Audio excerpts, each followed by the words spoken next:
The government of India had issued a ban against transgenders, gay people, and female sex workers from donating blood in India. There was then a plea that challenged it, saying that this was a blanket ban which was not scientifically proven, etc. But the government of India has now come back. The centre has basically come back to respond to this plea in the Supreme Court.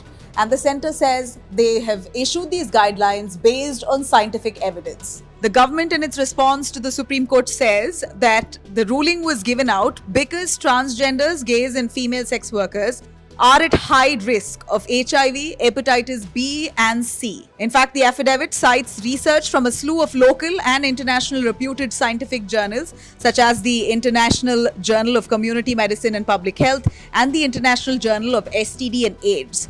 Government goes on to say that the very purpose of blood transfusion is to ensure better health of the individual and therefore to ensure that there will be no untoward result after a blood transfusion. It's all the more necessary for the government to be absolutely careful, and since the transgender, the gay people and female sex workers come in the high risk category, they are exempted from donating blood because the person receiving blood their right to receive safe blood is far more greater than anyone wanting to donate blood. In fact, the government responded to a plea that was filed in 2021 challenging the government against this order of banning this high-risk group or transgenders, gay people and female sex workers from donating blood. And this plea was filed during the peak of the pandemic when people were in dire need for blood.